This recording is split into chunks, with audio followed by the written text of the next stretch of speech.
Thank you, Mama. God bless you.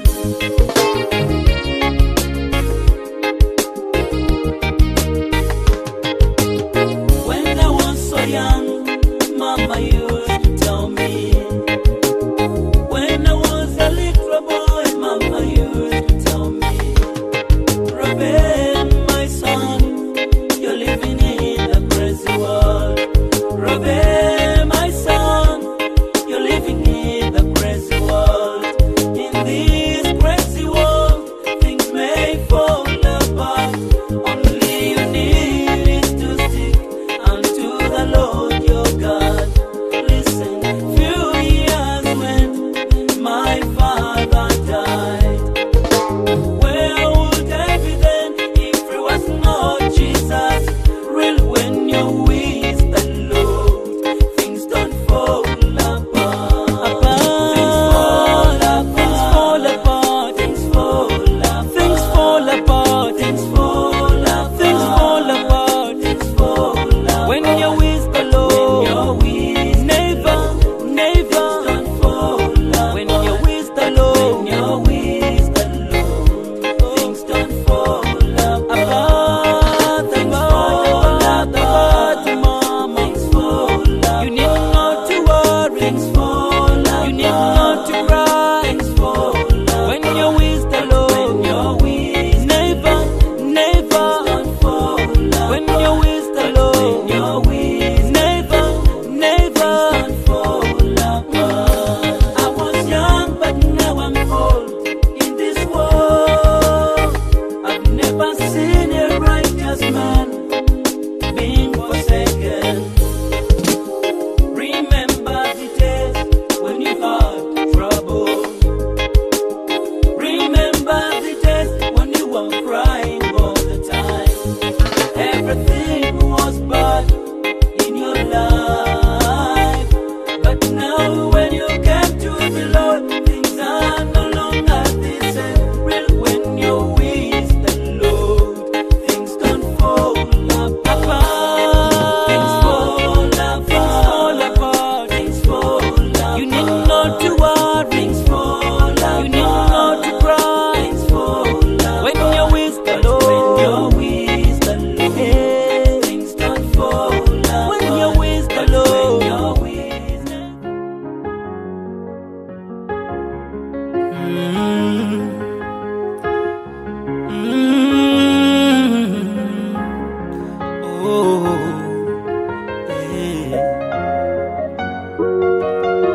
Moyo wa mukama senseka bambi, moyo wa mukama sirimuka. Oh, moyo wa mukama rubata ati bunu bambi, moyo wa mukama sirimuka.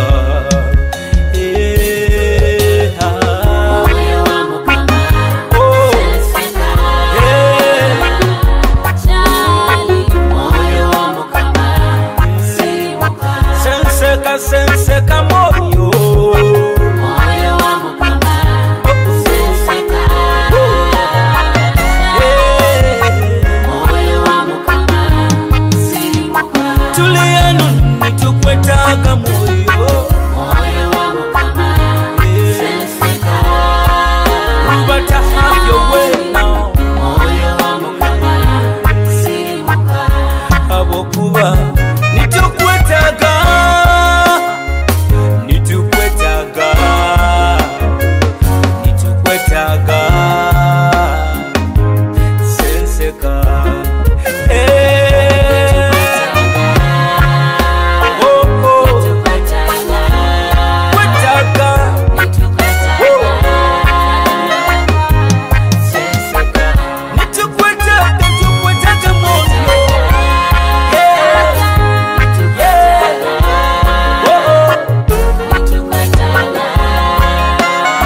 Since I got you, my savior,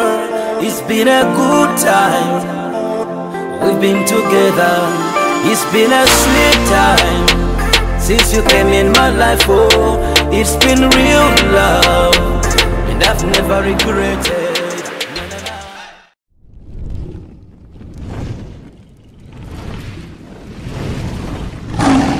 Kitara TV, Kwegesa, Kumanyisa. Abarozi ba Kitara TV, nkubara mukiyaho, musibire muta hona na mbere okali akutuhondera Kitara TV munsiza heru mu America nkimanyine obukukia, mu Dubai, mu London, nkaho na buli bunsi yona na mbere okusinzira kuba no hondera Kitara TV. So kubatangira Orubazo runo rwa kiro kinu tinja kuba nimba kerereza Tubungisize omusajja wa amani Robert Prince, musajja pastor, musajja producer, musajja Omuzini, musajja businessman, musajja muzaire, musajja ebintu bingi muno baitu ajja kuba nayongera kutugambira ebintu ebindi byakora. Recently tukabantu bazawo na David yatuha Orubazo ruwayi embozi mukagihura eka, you know, na kiro kinu Prince ajja kuba natuha emboze eno tima emboze eno nambe ajja kuba netandikira kwa mbozi ndaira muno baitu White Prince nkutangirira Kitara TV. Tata munyonsemerere muno kuba Kitara TV ala mugezi wange Julius wabale enkole innovation ene ya mani mu Kitara TV. Ninyo Robert Prince mpairo mugisa ogwa mani muno kandi nkura nsemererwe abo kuija kansanga no gamba Prince ogambire ukaboli muto nyoni izina era tinkusobola kiteeza mpaka ekintu kikaire mtu wakitera embabazi zarangaza tuyimerezaho twakisindika kuko twatandikire up to now. Actually God has been on our side. Oli musajja bizera tukusangira obaire na producer mu studio baitu twagamba leka tufuna hakaire kanu nayo tunyumyemu mpora oratuganyira kutahirira mbuire bwawe. Baitu omurozi wa Kitara TV akurora kwendezekenga Robert Prince nuha. Robert Prince amabara gonyina go buzarwa go kusibamu agabamperize bamwita mwebaze Robert niga amabara gala documents zange nizo kusoma. Then Robert Prince area music is a stage name niliyo nkolera mu sente abantu ali bali bakira kumanyira, but the real names agamuchika mwebaze Robert. Tata wange babdagaze late John Rakijuma kuno Muhoro Kagadi. Then my mother is the retired teacher musomesa waduaga boys bamweta Beatrice Ndozireho. She's a retired teacher ogune mama wange. So mbugufu ninyo Robert Prince anyino mukiara bakumota Betty mwebaze kandi nabana Alvin Prince Alvin na Princess Maclean. Atukusangire hano niho Prince Records Prince Studios. Prince Studios hano munsangire office yange yo town bomandi mu town obuga town hano ho nsobora ku aningira living no konyera talents z'abagenzi bange abana abandi abakutaga kuzina. So in the Prince Records amazire myaka nyingi muno kandi kire kimu habintu ebikonyere muno the bunyoro talents okubana baturukia music yabo na films na bintu ebindi. So hano ho mbandi mu town ha Central Market sera Prince Studios wale bakapande haiguru mu Robert Prince Studios. Basically mu Prince Studios mukolera muki? Tukora music recording, audio and video. Tukora films kuzana movies, to recording adverts, radio adverts, to linking na radio stations, turakora adverts kuterera abanzo tunda businesses zabo. Tukora bintu bingi muno ibikokana mu Prince Studios no training abantu music production, playing the keyboard enanga,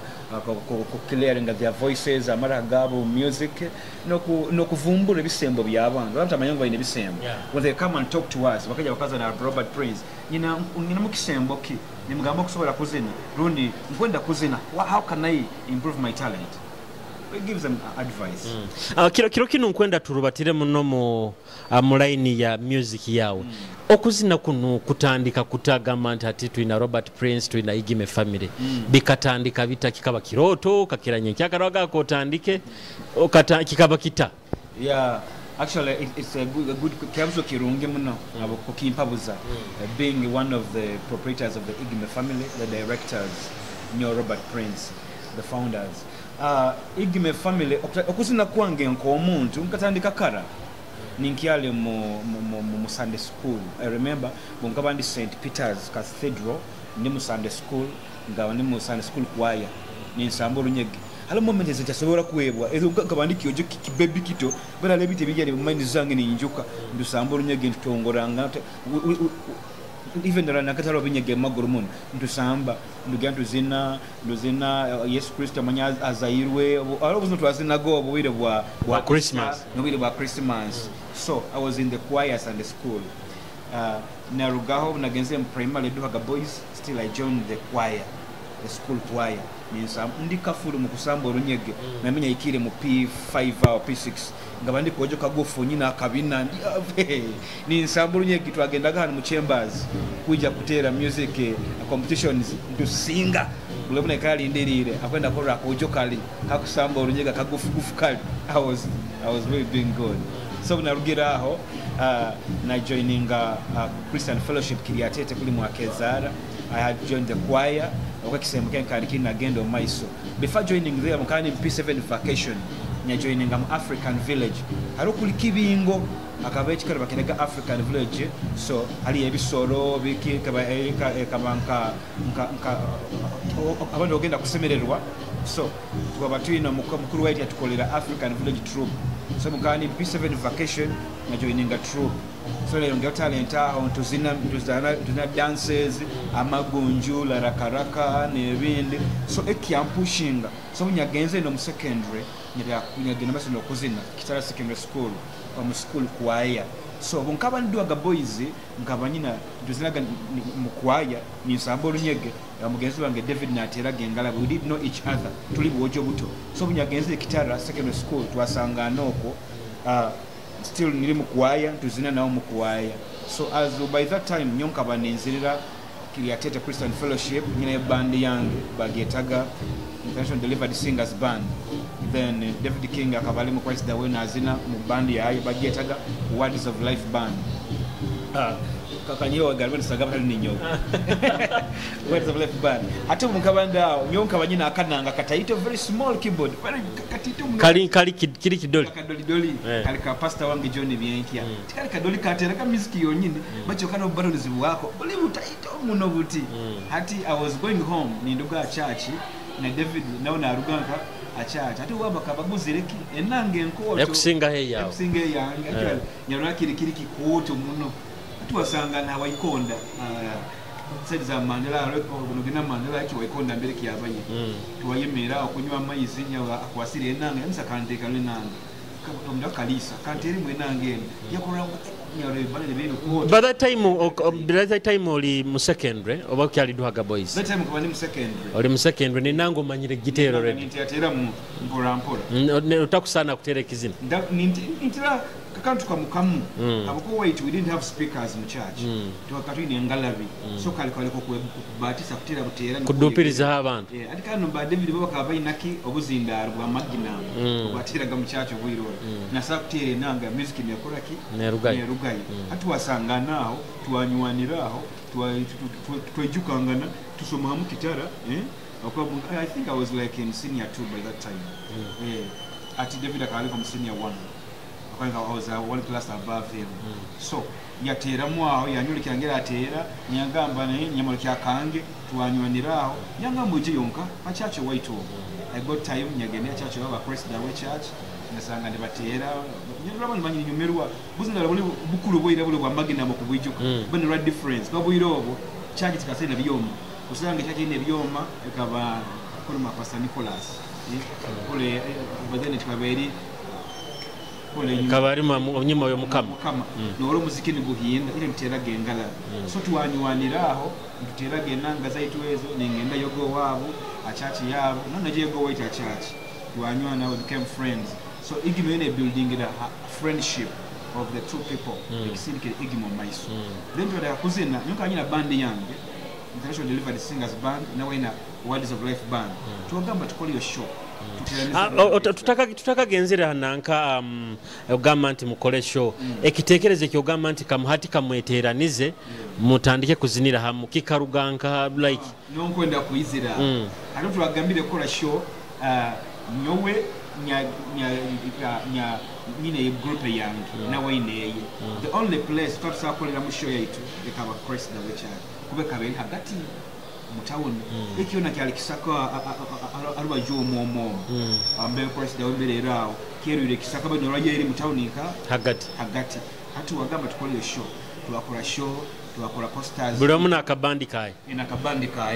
tuwakora show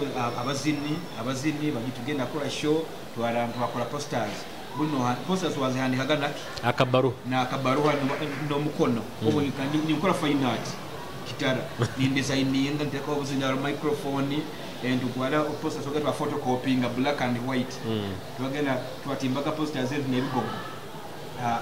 abikondo by'amasanyarazi na hakanisa notekayo na gamu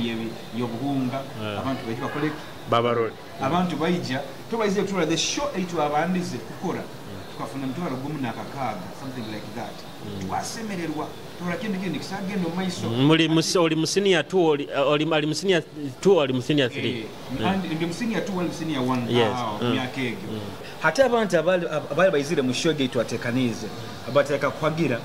aba Robert Prince bagera Robert Prince abarugiye mu church waitu nabo mu David kini bahagera we hatino sanga kisana kijja kuleta muki confusion mulitwe abandi bagonzoli twagamba katukole group emu etugenda kuweta igime International Gospel Music Explosion obo ekitekerezo kino kiruga kyaruga haliyo hagamba ekitekerezo kya igime kino twikara hamu twikara mwitu na nyona David the pioneers twagamba hati katukole group EBM igime family ngetu wale ba directors babiri wena directing Words of Life immune directing International Delivered Singers Band yoga katuetera nisa hamu tukole group emu otugambireho gukaba mu kanisa kuli duhaga oka crossing utakuija kuba bali ba protestant wajambaro kolebe actually kuruga mu Anglican Church intarugiri ukimu abakuba I really love the Anglican Church and I respect Anglican Church abakuba my mother is an Anglican Beatrice Indoziro kandi muhereza mu church and nokyo kurwa ne bizina binzina izakuzina bizina bingazina emekizina kiyaki kya Anglican ni impura iraka because they were so helpful to us bakakonyera mama basobora kumorora kurungi yatukuza itu abana be mama so omukabani mu P7 vacation ninzina mu African village narwara I got some sickness which is a bit demonic nitala kusabirwa so they linked me mwa Kezara Pastor John Bienke he was our neighbor he could come and pray for us nansabira so nyagenda a church kiri atete bansabira so bunyamazire ekira nyenyumiro environment namulingo bakozina nyara nekisembo kyange isobana okurugayo kuno kupongera kurugayo kusinga ndikoli baitu Anglican Church Ntaginobe I really love those people because they have been so helpful to my mother and to us kizina kyao kinyasokere kuhura nyakienda kikaba things fall apart bukaba mwaka ki and I believe obanike kizina kyao kyabandisi actually it is one of the first songs ebyabandise nkunira 1992 because sorry 1999 no give me a tandikire joining it ham then 2001 mom mutandikire okuzina ebye bizine things fall apart kile kizine kinyakompoze kuga mutima gwanyu kusikira enako itwarabiremu na mama and the preacher could tell us when you're with the Lord things can't fall apart it became a blessing to me sonya kizina kuruga mutima gwange actually that is one of the songs ebya moving abantu kura igime family etandikire in power so things fall apart ekaija immediately after kukora igime over before it was by then kasangwa nyina kyo ekizine kyo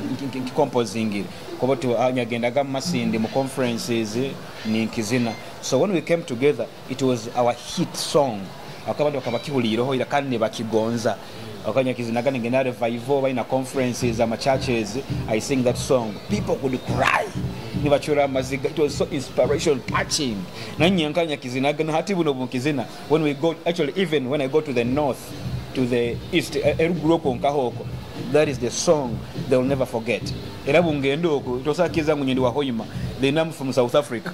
Era bumpikali. No, actually nanyo personally I don't think mbizina byao you obviously nebizina bingi, but I think things fall apart. It is still the best halinyo. Mali. Yeah. That's wonderful. So mwaka gwagambire manti mwakola Igime family bukaba mwaka kyogo. Igime family kutandika 1999. 99 not wakatandika tuli buojo buto 99. Otakusona no kugamba oragena mu studio recording. Tutamanye na studio ngo zitazisana zita. Tutamanye na CD esaneta. Obuyire obo barabira okatayiru tandikire tuagenda ho rubagamira ko center batwese kibuka toire Kampala kuzina o Kampala. Tutamanyire ngo atayo CD tuagenda compact. Kwa recording of compact boy tubaza kazi gurot kuzole kizina. Kagenda kura besera bojo babitaga bamera ko teens. Arubagamira ko center bajaga bona bagire kisigazi track shoot en bagifunye side demo nibo busumi nambire habayiriho break dance. Yes nibo buyirobo hati waragani bagamba DJ track number tuwagamba David bagambe kirole track music amazima gonyine omuntu atakusa kusima Igime family nambire hire music yabonyoro hara ogutimanyira ina kigendero wake mazimako tutamanya track compact nitu agenda ganazo umuti a stage hati tuwaratize tusuwaza tuwahimbe kinanga kiye kanisa tuwakitwara naka Kampala wakaga Igime we will come bageraga Ijim band ndoroga yene kinanga kyaitu tuinakubanza kuwaya obo hana atere nanga ado wiro David King no yaterega ki enanga anyondi lead vocalist Ninterabula buzina bwa things fall apart of when I was so young mom David ali hananga na mic aiba mukwatire mic stand tutakuikenga na kuikenga ajago na mukwatira microphone nyoni nzina. I was the lead vocalist by then where he was the pianist na tera munenanga. He was good at playing the keyboard hati nyondi good have vocal kuzina iraka yo kirungi abantu mumanyangane who is good in something kandi mutekangana mu kitinisa ole tagama nyina kumutahira ngolekire papa katuyamba obuyiro bukutuwemerezaho Igime family at that time. Obo hate mwakozere Igime bandi kizina kye kyabandize kimwakozere kyabatumbura ensi yona mwagisweka ale bizina tukozere bizina bingi cyane ale bitugoza na kubihura kandi bani bituswaza akasaundi kalao twakoze Igime band tumaze kutera bine bizina bine bya things fall apart twasina game hale bizina byabanize kuselinga era mbikugambe oja kubijuka lugamba ngu baitu bojo yenyu ate abandi bamanyire bine bye kikaijo ebikaje lita hale bizina ekiba kuweta neziko kagali mahuli abandi bakachaka lense yabalema wewe chikahitinga the whole of Bunyoro radio za masindo ku I think nanyonka kihura ekanda roho Bible kibwe kijamba Gimbwera Bible Gimbwera echikaija later kaija hanyuma actually Bible Gimbwera ekaija tumaze nokora echikaijo ade kaija tusobole ku balancinga abantu babonyoro nabagungu batakola ki abo kuba remember radio hoima hakabaho musajja bayitaga pastor I think aro pastor mugungu yatebezaga muno nubu yajaga radio nubu ikizina cyo cyajaga muno Bible bamwita na nyogu moyo ejeka no bwana mu studio that time abo kwano yateraga muno ikizina cyo najja kutebeza nanka radio tukayamba ku balancinga the congregation na audience ya Igime family abagungu nabakoraki barabali part of fans baitu kikasika abantu bayinkandi kyatuuniriza I think bamwita Mugema Pastor Mugema yakiendaga mu natemna atakatebeize na atereke kizina kiyembo hati obomezi bukaba butahanyuma yokola Igime olekere nanka ya kwelese kwaya yawe na David Alesere yaye mukozere Igime obomezi bukaba buta obomezi bukaba burungi kind of course there are some challenges abakati orugire mu church ogambye katanize group to abali ba church ene oli wa church of course abantu bakatutegereza kubi bagamba tiro batarugire mu church akwenda akoraki akwenda agenda afulukira kwenda agenda mu church endi kandi kitambe mnyagonzaga kukuza ekisembo kyane ati nogenda unagenda gomba David of course tutasobaga gatangira mwana there and then nyayijaga nibantangira abazaire babo bangonzaga muno kyongo of course inakoleba at a distance omwana ono kimulesere okabuka batako nyetegereza completely kweka igimo byakuze yagenda maiso obuyito ikaramu nyata kutahira no muka bantangira muka bayitegeza ebigendera byange bikabiriki berungi so ebi nibibo itatya bizibu byamani ngurundiki undi kutomerangana just abantu abani kabahereza bayitu abakuru bayitu abalisa abakaba bakyetegereze kundi but with the time bakyetegeza nga abana bandi they are after serving God no kwa ebisembo byabo kandi kiyatuyamba being on kokubana oli hansi yo mulisa many times you'll never grow beyond the anointing of your pastor. So because igime ekaberi eyatongoire tukatuna kubana ebitekereza ebikushutinga haya ego bantu abara byammayisa abalisa bayitu twagatunye kituko nakantu bagambira twatunga patron. By then he was the late D.O. James Isoke twayongerera patron nondi Pastor Robert Kibuka batukonyera muno kutuemereza nka amuramo no kuterera akaira kokona mukaikuru wawe mama wao bino bintu byona biwakora gati yagamba gati atomana agenze kusisikara afokere muyaye mama oya kusagika gamba bintu bino bya kuzina. Yes, actually mama wange yansagikaga akoba aka ekikuru omulama gwa kuzina niwe niyo yoleki yabantu ekiyoli kandi ekyo kwenda kuba kirigereza njo ngambira abazintu tuliga mango buli muzini wena akole Isoke ari environment yotagenda akolera mu Isoke oli family eri Christian. Why do you plait your hair? You leave it be normal azabona aswe Isoke lirigwa hansi kuno hata undi bamudeba gambo gumuki muyayi but for us basibesho kutinisiriza ngo baragwa stage bekange abantu fine chonka halo muntu adinka nyobunya kusibira Isoke cyo kubanza mama kugambira go mwana kozereke asisikaire before I even met David reka kuzina ninkiali muto tuli mu African village bikebe I had friends like King Ken okumwijuka yakora ga radio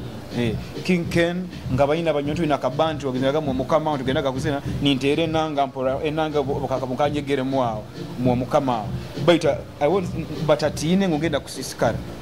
nganyina abanywani bangabo nibejaga muka nibajaga nibandora twagenda maiso habo character ngetu wa keeping our good character nebitekeze birungi bagano bazanabo no bagambira ngwenda kubanti ngwenda kuhereza ruhanga tingwenda kwa muzina asisikaire ngwenda konyera my community ebizine byange beni biyegesa nizine bitu akoraga bina message ekwegesa abana for example wali bana bato bantu yiya content abandi bakachaka lensi ya koraki yabalema abandi bakiyayangire anti bagonza binge omukiro kimu. So there was message in those songs abantu babigonza abantu bensi bali stubborn okujuna bakufoire aliboni bagamba they were rhyming songs bina content oli na raga nagabana no bayino muramwa leka bagendo maiso gambiro nti mwagendaga mwa Pastor Kayanja Miracle Center mwabaga nekinanga nikimesa mukamutaka recording ile bizina mu studio kataka recording ile mwaka kyogu mwagenzire mu studio gama nti mu recording ekizina kandi mukakora kizina ki lero mazima bwange tukatabana muno omwaka gukozereki gonyebere mali but I remember the first song we recorded tukagenda twasaba Mr. Omugenzi James Isoke tuenda kora ka studio ko recording iramu batugambire ngo studio kabaka room kona kali enclosed hatu wagenda twamusaba akabaina baba na rarago aside za Mandelo akabaina ka room boys quarter yatugamba twamugamba tukusaba ku recording kole studio antu recording ira buzina white yatwikiriza twakwate bulangiti twakwate kiredio twaye kiredio kikagwa right road akabale dokane tunda radio twaga twaye hole kiredio kabakia mtwaro 12 twahaye mitwaro kamugabo turakora show mukusasura twaye mitwaro manya kabesa mitwaro 12 kikaba sente nyingi that time sente nyingi ne kiredio kyali kikoto noro kila mulembo buyiro bukia compact kia double ndo mayo turamara recording anakino tugenda kosa kinu kudabinga obu compact so bundi hatu wagenda twagenda mu karumu twakwate bulangiti ituwena twaisweka omundu omu David ali hananga nyoni ntere ninzina kuno alebuze twazinira byabandize nsimire ntangirire uwe akande bakitaga you are wasting time refusing the Lord time obuzina bwakuwataga akande make things fall apart night wagire kodinga aho twebufundikire bulangiti hata obuyiro obunaka sura kagamba empunu yasambe waya bantu recordinga bwire bwekiro obunyo wendi yoko nito tuli bwojo tyo baiti mukama natugonza mali hata empu bantu recordinga bwire bwekiro empunu yasambe waya hero amasanyazi gakoraki gagenda ikatu recording bina byakoraki bya siskala hati bwaba goal only recordinga ona ina microphone nona microphone otanikire kuyimukiye kizina mukitanikire from the beginning kinakuwayo mpaka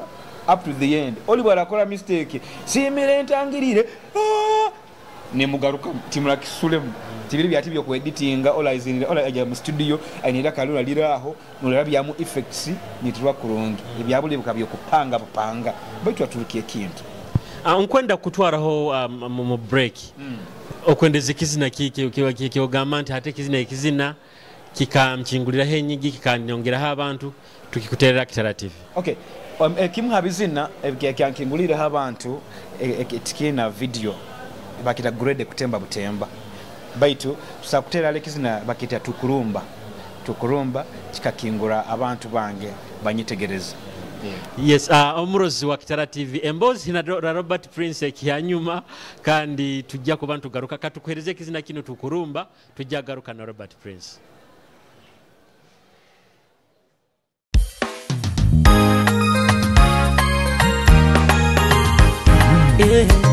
Ayo aye le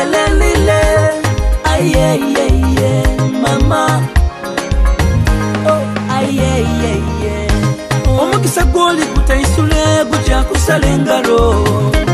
mukama ya maulire maltikiri junda mukama ebyakusire bingi tisoko bigamba twalise kuzaba mukama yatwijuka abali babisati tujwara masutu abarara gompunyasi tuli mugorofa bambi bakaturuga utalizara tukusasura na fizi ababa yetaga bagumba bakuhimba bana abahonda genjagi tukuzigulengata abali nkoko mbyaro tukukokero mbibuga Katukekole mukama mwaku wanene myezara tukurumba katukengole nyigi na madirisa leka tukekole mukama mwaku wanene myezara tukurumba katukengole nyigi na madirisa katukekole mukama mwaku wanene myezara tukurumba katukengole nyigi na madirisa katukekole mukama mwaku wanene tukurumba katukengule nyigi na madisa kitukyali ya bunkenke nkorusenene Rwanda kiboine tiruwa muna gwensaho bagamba katuliswerwa oli mukatimba kitukyali bachikumi tulibo muhendo amakanisa gebipali gakombeka gorofa mukama yebale tukyasaba maloni tukuona mabanka omakisa gwange kutaisule kuja kusalengaro tukira basaija boikiriza musayanga omurozi wa Kitara TV ekizina bakita tukurumba kikaterwa Robert Prince tukiamwina aine embozi ndaira muno kuruga music industry ya bunyorenu actually niko kurolera anti kinkora kubi muntu kurora anti nibo waija music baitu norabya mama iso abantu bosangiro boko no hulembozi ya Prince ni batakatandikire na nibazinisa just engoma nibagizinisa ko ibitepu nabikyebyo embozi kurubane ruga harayira kikuba nikietaga anti ohe respect omuntu nkono aikaire industry ya bunyoro ya music so mwakolekizina mwaisoke mwagama recording ne credit ene credit twayamu compact emu twamazire kire kama like ebirundi byo kabirundi bisatu ntu recording agya kuyama compact kamu atwarugayo a compact ako twa by then omukuru Nyegenya Vincent akabale muzini wa amani muno amanyirwe muno Kampala okwo ati twamusaba atuconnecting tugende Kampala kukola compact white obu tapes white yatutwara bakasiwukira kaseukira utwekire kase tukaloga studio tukalebe byoma Nyegena akolekya olebere kiri baketa mixer mama olebere kiri omuntu akuzina yemera kuli microphone yemera kuli ateno tukahunga tuyikire hali Kampala kujja kuchwanganiza orugudo kugenda Kampala tugende kurekodi ya compact obo Nyegenya ni wako bakengera osumyo tukengera akaba Nyegenya menga atagira speed kuchwanganiza orugudo inye muri hano mwemerere mukomukolere muri kazi kuchwanganiza wagenzeregeira abalekere tako bakwata na mukono kandi we Kampala akagimanyira ile bya kujya kuchwanganiza David musimbura ni mugenda ni muchwanganiza arebo ntakwebeyirwe kandi ujya genda Kampala twehozere tukehora sente by then kudabinga compact bikumi bibiri ikabari mtwaro 12 tuwayehora sente zokoraki ezogenda kukola bu compact sibwaitu batugamba bana inywe Kampala batabasuma bajja kubayiba sente ate kimura itwa mukimura akora mujwale mpali ibiri twagabula maine kishoti mundo bukijini tupakire ine mtwaro mukaga na nyina zinga mukaga atwagenda toike bagenda bagenda DK studios nambe badabing ndaka compacts twamweza compact aka master yateka mu compact ya dubbing yameze kudabinga kuyamba compact sabaito batugamba mukoleki sasule sente zani abojo gya wakakufuofua kwetinkura kuyo sente kuziya mu bijini mundo ayo toilet avos jabate wanange bali bavude wano chali tuina amaro but tuli focused nekintu inakoraki kuchikora ati yatwara kaseukira twagendoku twarora sebata bakolega mukaseukira bwiro obwo twara bamutagono kafero nechikofira kiyaye obuti tulebera kuli onwe kafero ogu twasemera garuka mukangu tuboinoha boine basereba abamani so ekintu kika obu compact sobo twaruga Kampala twagaruka nabo kuno Hoima twagarukire Hoima twagamba tukole kitu supplying obu compact sibaitu ujya supplying wagenda kugambira omuntu twina compact kaitukana na ateka mukoni kwa koleki asobole ko checking akakora kurungi kandi ngemure ko ngene kiredio omuyaga no gwabanza ne botandika abandi bakachakalesi yabalema hati omuyaga kikebona omuyaga goyingiye mugende mu recording kakabuganda mubenka abana bazini basebata tumugamba tukulenga utusoboire kolekyo kyokali mu abantu abatugara mugamani no sangana natera bu compact baitunka haru a street ebebere diyabo bakunda compact alaka bali kuli gwasona fama salomu kazao owaga akazina kawo ne katera street no horamani no horo semereirwe no horamalo garukirwe mamani ketegereza so bikaba birayira muno obutwatulize tukanuga compact nkai 10 n'obundi twagaruka tukantu bwahura hano gwa noruga watagabata rwa Christ Dawete mbatembe ruguraho halo memba waito mu Dennis ono mukoto gumbe yararaga no mugenzo mama wabo Juliet mama bamdaga Juliet no natwahora bu compact boy tuwo ataka kujya basuma ekiro bakabuleka bakabutwarana nabo abutwarana tukachura amaziga bu compact obutusigaize bu compact nka 10 neki nanom tunizo 10 n'obundi obuntu hozere bahimbe box yona bakoraki bagitwa tukachura amaziga so kiri ne sente zaguzire kikaseti mutazihe kati kwazihayi hatuina kusera sente tusasuleki kikaseti kyabandi neze twayihozere ezokora bu compact but sima ruhanga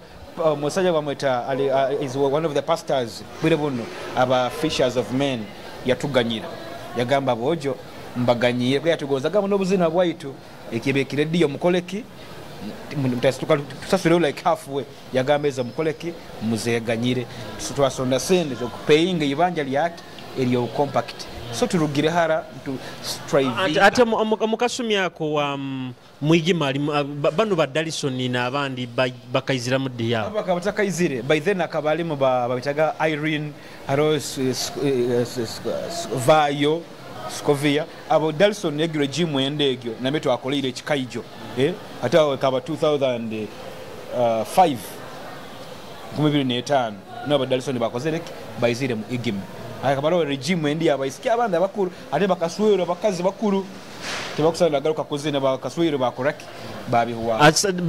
by time meroka ba oli hansi yobulisa bwa Pastor John Byenki tara kaire nambe wahulire enti ati ndi musajja wa amani pastor no nkumusinga boko neibara nabikye amazima gonyene nkomuntu abantu bakuhanaga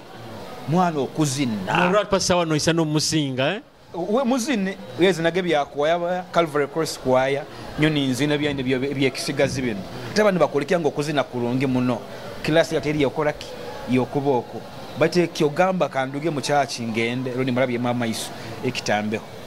kobonyejaga mu church nenyekara kulungi nintere nanga yanga twatuguzira enanga tufunira omuzindaro gumu nintere nanga kyogamba kanduge mu church marabye mama iso kia I stayed in the choir nyekara ningenda mu maiso kwekakere bukayikire kukuruga mu church anyikiriza obomezi bae bona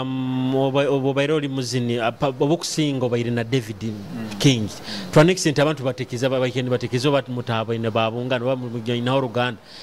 nsitaki wasangire enti mwakwatagana na David mwamara kaira kokona ensite etwikaize muno na David King even up to this time kwa batekiza bagamba tukaukana we are still friends we are still in a group igime family ekikuru kirikyo ku respectinga omuntu number 1 no manya David King and sing sakin he does this better than me now na manya Robert Prince and sing sakin ogeregereza kino Robert King achikora kurungi David King kina chikora kurungi nimekamanyire you respect someone of something ekya kusingisa ekya kabiri kutatuara ensonga nkekite kingura ine muno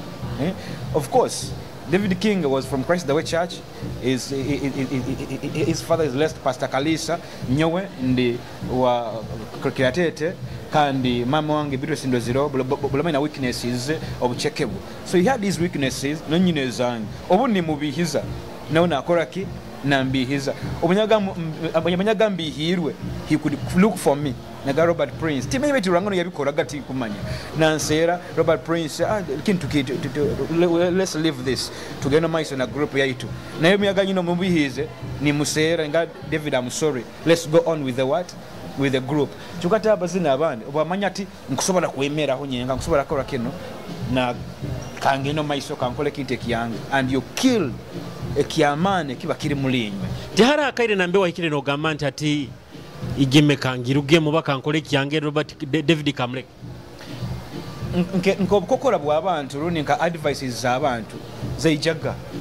onakugamba nti oba okuzina kurungi kusinga David oba kurungi osobola kwemeraho wenka go habakuba by that time nyonga I was coming from bobale better off habakuba they were with their father and mother and nyonka bandi noha na mama wange kandi bo bakaba ina brother wa Martin na kola radio hati nyowe ntaina muntu wa amani family yote ugamba ngara ampushinga maiso taina ra kukwatao chonka kuzina ninzina eira kanyina liyo nyazina ganke nyonza na ati buno era actually people love my voice ogeregereza yokate bigambo byabantu no you can stand osakora wenka goze kintu osobola kusingura balekabo kole byawe but inside menyino kile kikungamba you have to take this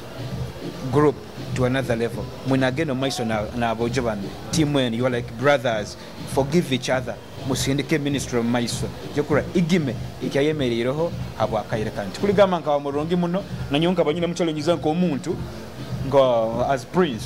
tigirwa ngam the best na David Ngaba is the best tugula mango Emma is the best but kwebwe byenyuma nimgatugende nkaha o maiso abakoba arahena bindi bituhura mbantu nti mubako ni barwanagana nti ninyo atandikire igime ninyo ata direct mutaba director babiri oba ataho director actually we are two directors tindagambe igime yange nyenka we are two directors, me and David King, with the equal rights on the group. Chokati abantu our fans tekaho embeera batekaho embeera arosanga obokusanga fan wa Prince ayirikizina kyanki yagoza buno nenyija Yesu nenyija bojo Prince wana as next nekyo mpura ndai kufa hata ogunwa ke kukoleki abantu ngo Prince nwakoraki mukama waigime oka David as next nakyo bugenyi makeke hate bala abantu they tried all abakuba not indi telefoni wange muno but he loves my music agonza muno David no na atumbioha natumbia David David wakusinga David no mukama waigime like that but ite tumanyire kaitu nkaha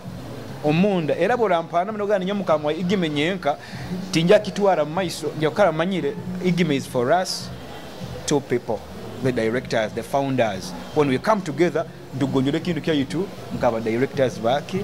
ba igime family era abantu abafans nabo bakolesa abazini ensobi nyingi muno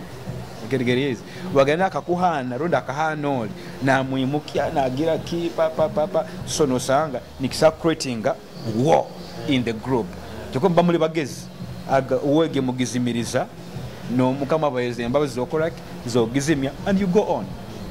Saa zino tukurora nti hati okatandika ne kanisa Jesus Lives Church. Okisanga otakurora nti ebintu bino byona no biteraniza hamu ni batira hamu oli pastor oina kanisa Jesus Lives Church niko oli producer kandi oli muzini ebintu bino obikoro otakurora nti hati oli muzini abakoja kwesanga oina bizina byona kuzina byogamba omusiki murungi akasemera kandi ati bagamba pastor akwana abayisi ekintu ekyo kikoro otakurora ebintu byona ne bimachinga hamu. Actually wale ekabuze kirungi muno. I'm a pastor, I'm the founder of Jesus Lives. Kind of never stopped singing. I still sing. Igime family, Ekiagendo Maiso. It's now 9 years since the church began, but Igime is still rocking. We have a new album, Omukiara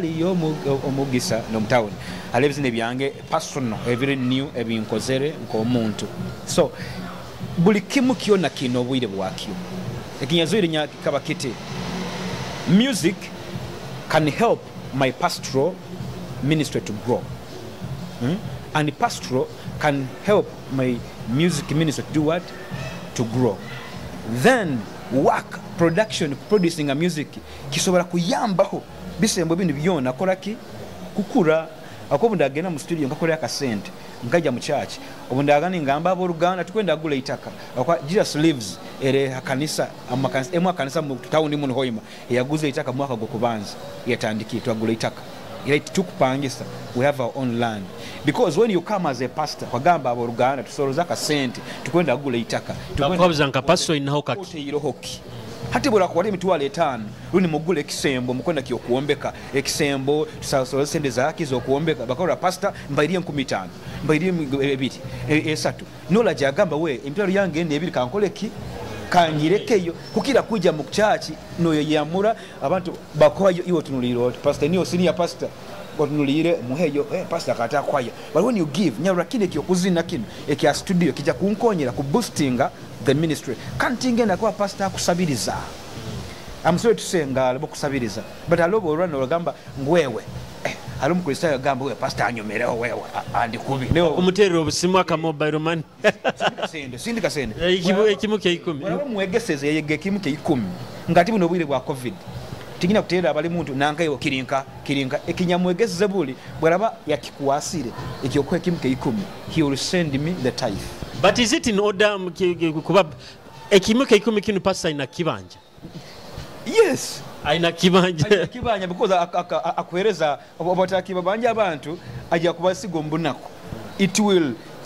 kija kubakonyera kulugaki omuna because when they give they are blessed but kuligama ngo by force mpaka habo kitunura pastor you even make mistakes but nuleki mke 10 katunura kaibo ke kanisa the church will never grow. Church ekwetaga amasanyarazi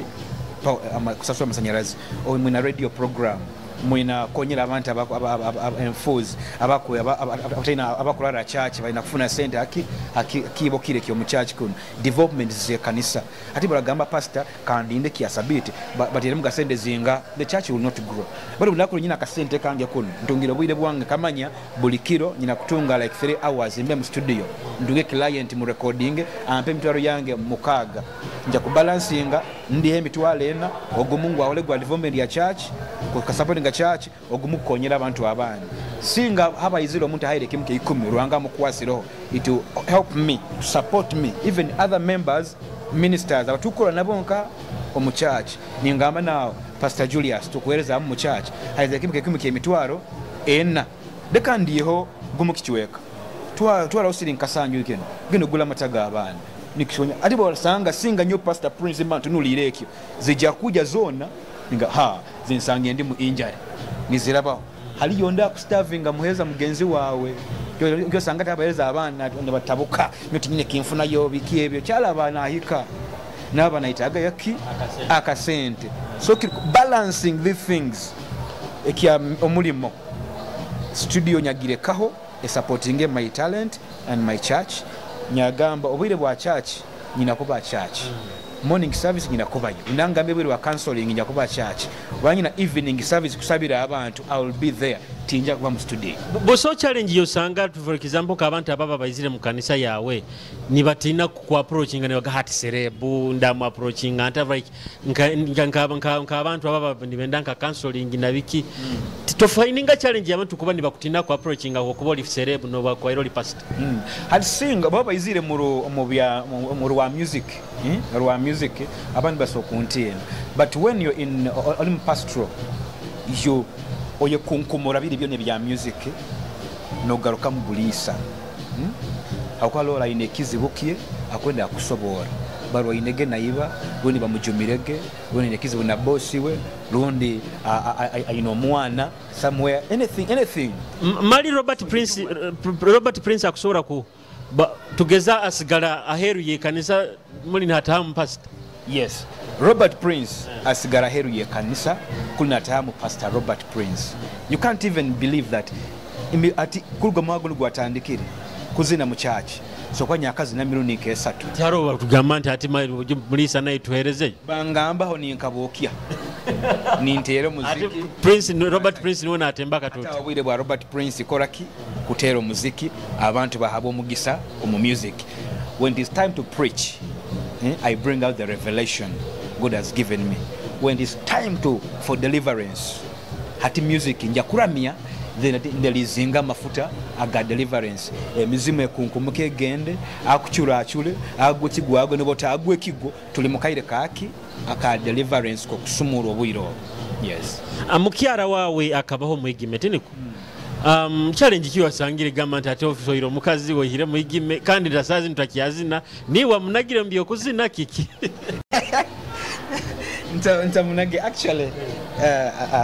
I want to thank God for my wife Betty muntu ali so development and muntu akulora hara what I know is we are tuli mu igime itwen kandi yaitegereze bya music nkokubiri team junana kuruga music abandi batekezana nkamu pushing out bali wakirura wenka yagamba now if my husband is singing nenga kala ni nzina tujja kukara tulindira akasente kaki atara concentrating na family aka music kasende bone mugenzera show wakati wagendaga show nawe ntukora loss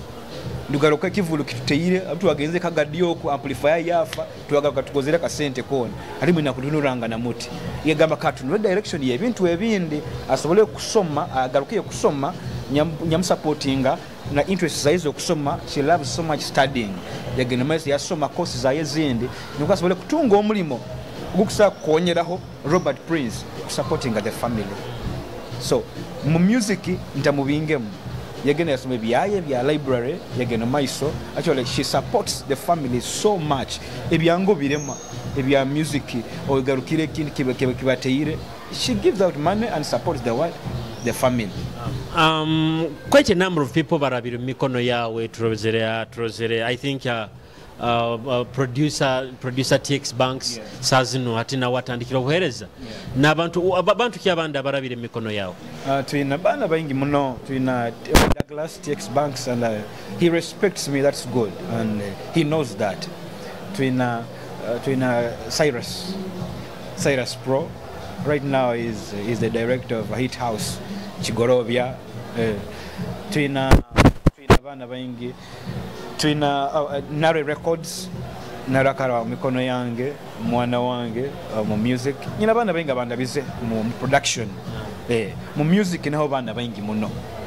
Mu pastoral bana baingi muno. TX is now the pastor of Royal Fellowship. I know, I'm aware about it, and I'm happy for him, because when he was starting, he told me as his senior, I had to release him. I said, you go ahead and pursue your vision, what God has told you. So he's there, he's pastoring. Nkwenda kutwara mu break ende ya kabiri kizina kiki wakwendeze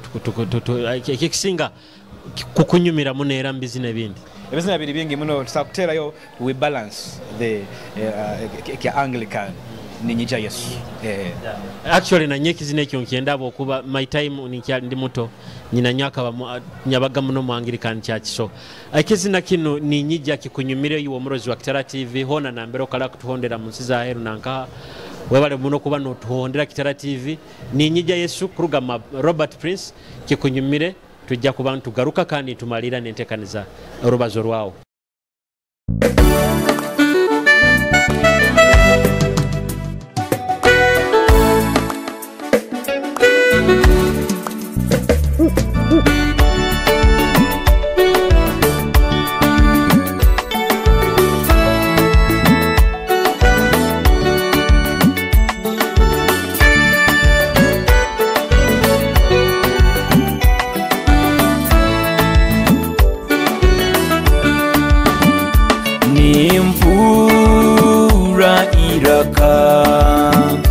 Yemba bazisawe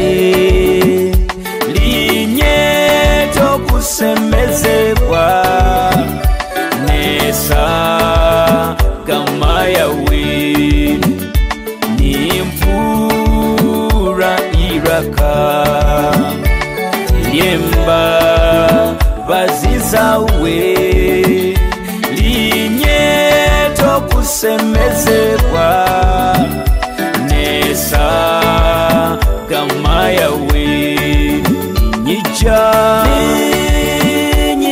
Yesu tata nyija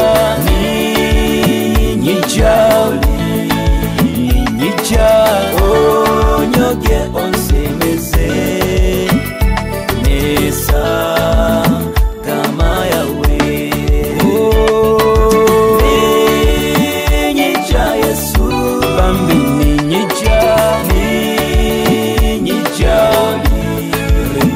kayandere onyoge onsimeze nesa kama yawe hati ninyerora nyowe nyine bibi nikyo mbikuletire byona Yesu holy hati ninyerora nyowe nyine bibi nikyo mbikuletire yona Yesu holy ninyija Yesu ninyija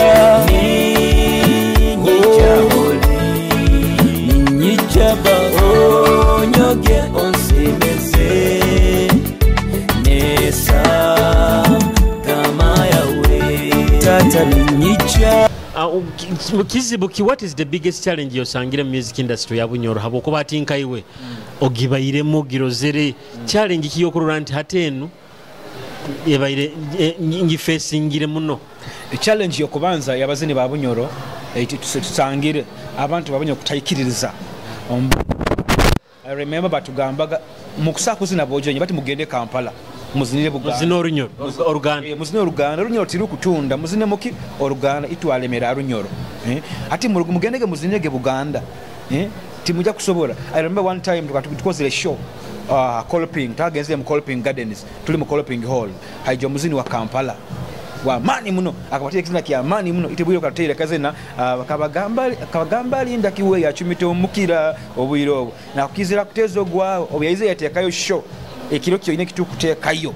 batugamba muongeri ebintu byati muja kusobora ole muzini wa amani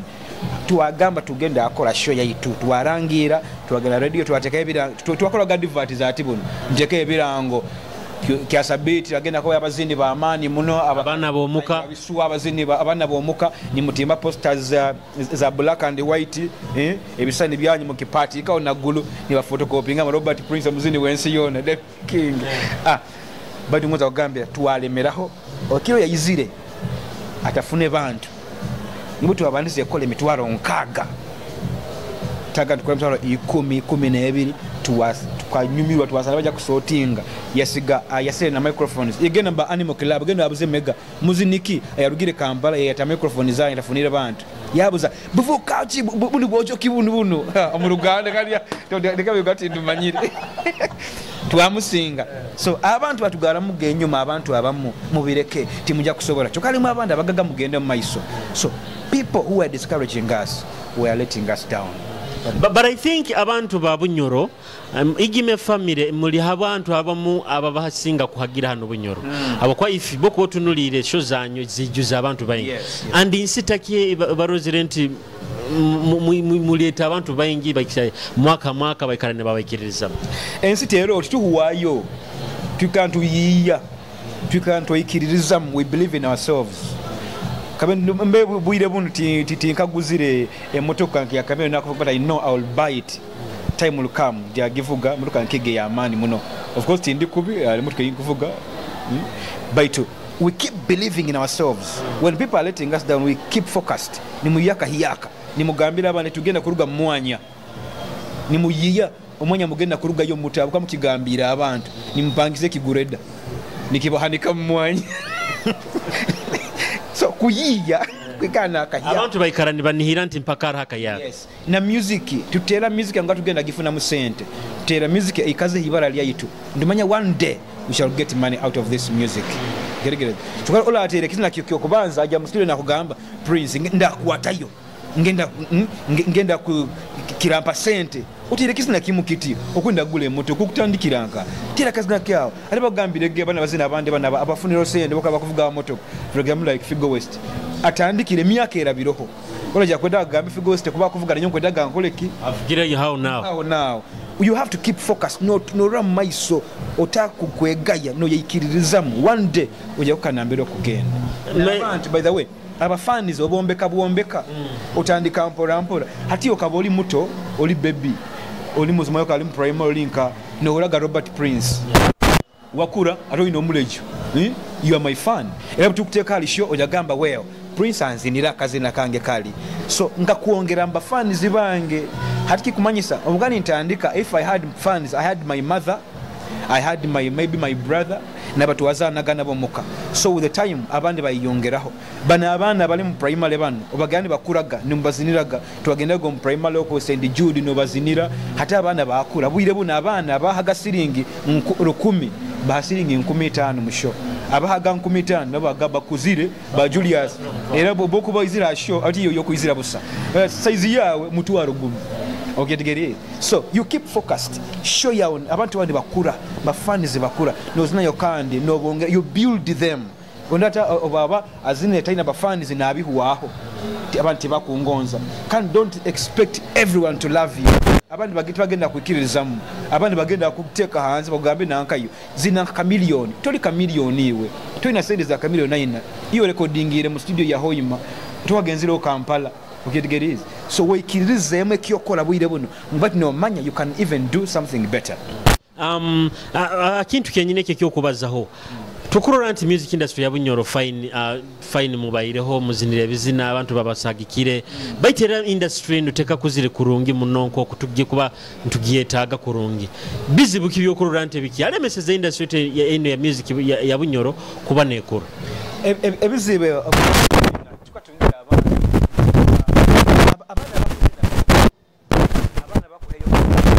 abafans abatayito abakusa kusupportingaho shows bakozere baro bakira abantu abakusobora gamba leka mfere kintu kiyange kintu bali abaina abakusa kuteka an upper hand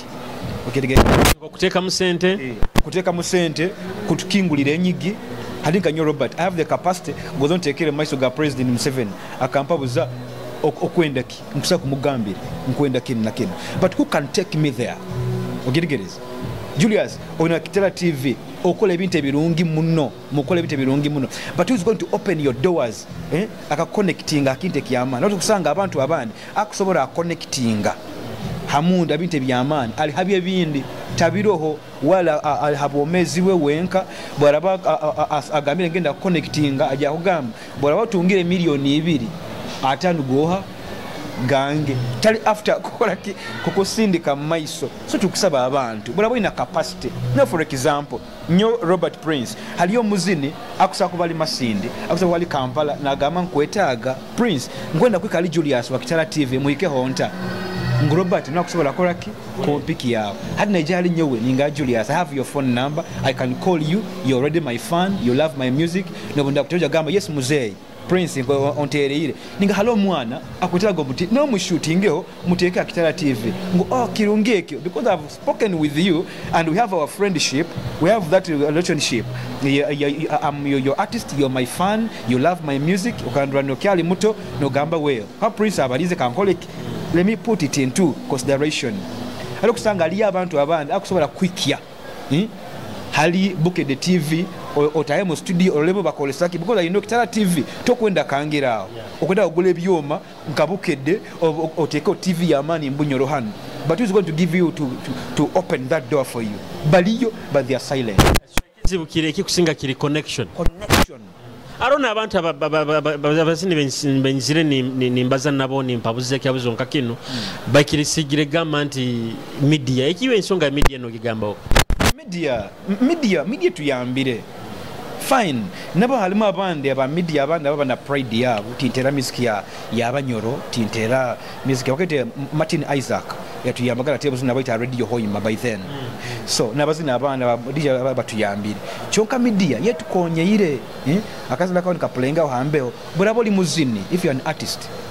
dora omuntu wa media alinka mukama wao for example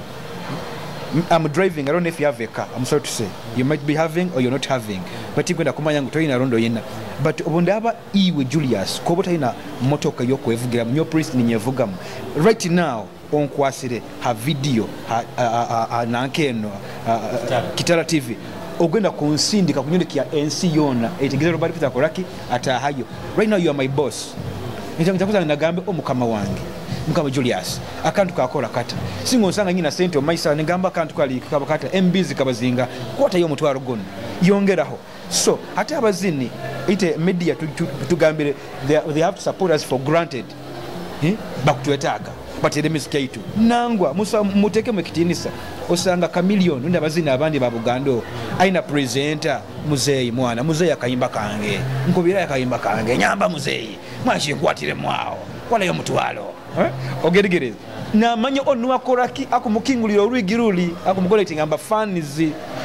ogerigere kandi buraba iwe oburabo ndumbire nja kusala magesti nja kujya kwetekaho wakati iwe oina capacity wa media akwemera radio murundi ogo na kubarura Robert Prince takeina ahoiro haboko okozegeki omubihizege sobora aba tuina issue me and you our media yakola nguturagi mara kurungi ningamba mwana Julius tuganyiranga nebintu koleki haruba jukunu noja no siga no gamba busawa muzina kuinga noha Prince atinka iwo baire mu industry kumara akaire bigambo kibi wakuhaira omuzini akutandika omuzina akyali yoko akustruggling akwegomba kuba onkayo ebigambo ebinkusagamba abazina abato aba upcoming bana yungi upcoming oli apuka yuli na legend no na running ka muziza hero ngi upcoming but I'm a legend because abantu bali bakundolerawo ebintu bagamba omuzini keep your focus on what you want to be dora maiso taleka ebiyaga kuteera kuteeka hansi noburazina akazina katakuwasireyo genda maiso haliya kagenda akwatayo noburazina abaho muzini ali hasina obwiro iyo tala siro ina music yawo haliya abagigonza utemara mu amani genda maiso haliya kagenda kuteera kizina nekiyawo kikoleki kirabeho. Yes, respect yourself as an artist. Juara kurungi gerigerize tukuliga mango oibe ogulengo yenza kabi muno ekyo ine kini kyokozesa juara kurungi respecting abantu abagenda kutwara maiso ngaba media oine yakasende kati mu supporting na muhereze yo muga musime mwe encouraging asole kuplenga music yao ekinde to respecting angane. But about Omuzini, Julius, if you were an artist, like for me, when I meet my brother Figo West, I know how he does best. I talk about his good songs. Nimgamwan, ogira kazina kale, omega, I encourage him. Ngamwana kazina kakoraki, kankolera. I know Buzino wouldn't be a tail, obunyumira, Chukato Omuzini ita abazini ita babunyoro. Boboina, Katoina kuikizanguna, kana omurungi. Numanye niwe kakusinga tokwenda kumuhana kumugamba na ajagamba mu matire no musime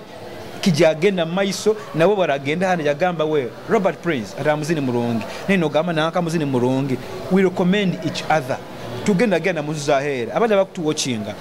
abanyora abali muzahera woko tukutera music no tulibazini barungi muno support us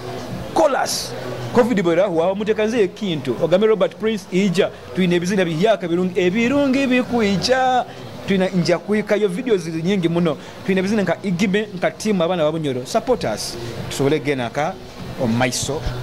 tuina abana bangi hana bakuzinera nkoko bayino gamba kwendo mpe abazini ko nkabana basatu abasinga kukolera hano bunyoro eyo no David atarumu nayo tarumu abasinga kunkolera bana barumu akwa nyowe ndi muzini a Christian artist. I love people's work oromuntu bali baingi muno atabande bunti abazeho bajagamba pastor atakutoraki ayo nkabasatu bana for example Figo is good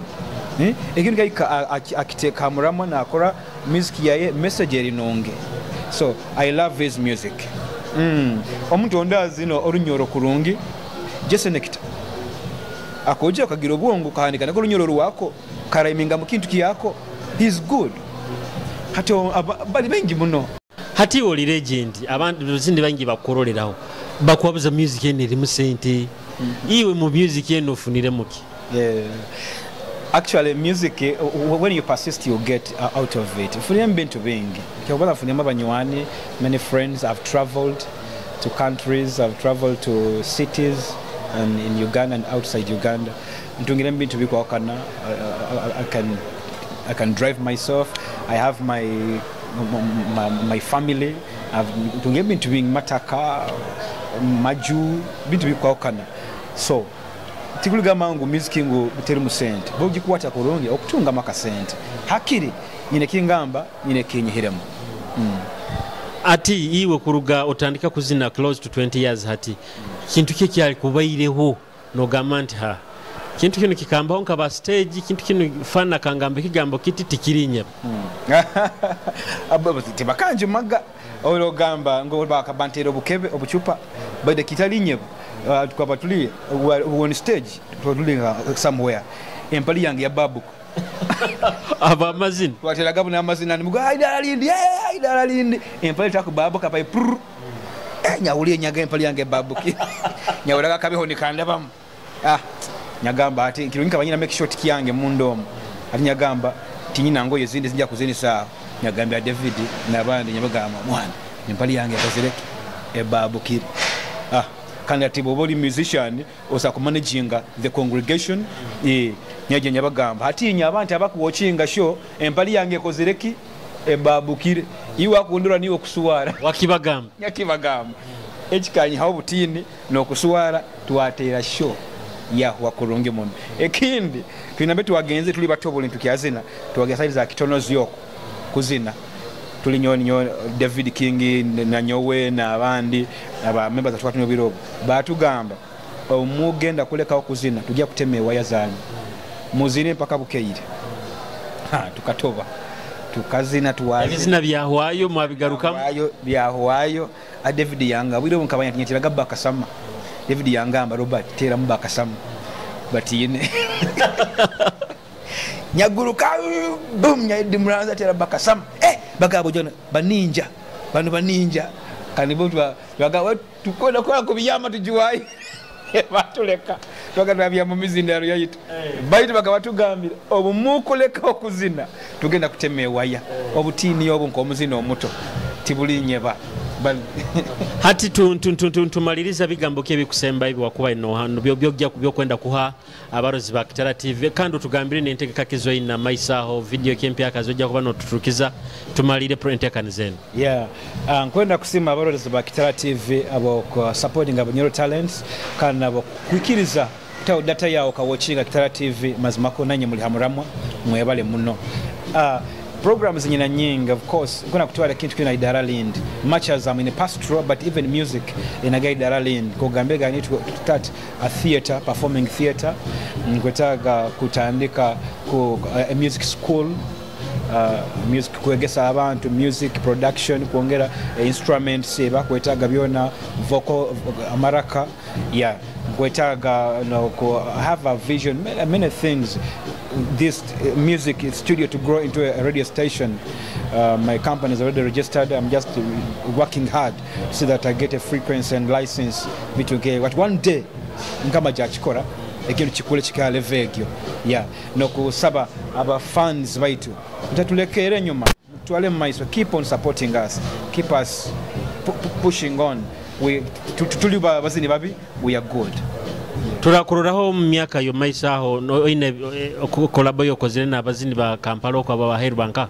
yes of course niyo plan eroho bwire buno yokura n'abazini ba Buganda aba n'abaheru muzaheru sobole kubantu tunda bunyoro yaitu yes omurozi wa Kitara TV emboze ne bayirendayira muno baitu webale kuba no tuhondera kurugana mbe tutandikire gemboze eno tubaire twina omurubazo rwa tubaire twina Owekitinisa Robert Prince mwebaza Omuzini producer nkoko abaine natugambira kandi era ali pastor wa Jesus Lives Church Julius Shomuhendo nigagange okwiko butwaitano mu ntekaniza ezindi mu bayi batinkweba kubagamba kunaba mu ngaro kujwara akakokora akanyago maski abo kwerinde kirayire kinu kya corona no kuyongera kuba ni mutuhondera Facebook Twitter Instagram n'emikutu yona eroho ya Kitara TV tusobole kuba ntuikarahamu YouTube oteba kuba no subscribing obrabaire no watchinga obrabaire no program enu baira subscribing kando nyingi na omegeho na akadekali so that buli video na itrateka yoga osorege kuba no girora kwike utraitaina o traitaitane kire kindi amabara Julius Shomuhendo omusajja mulisa mobile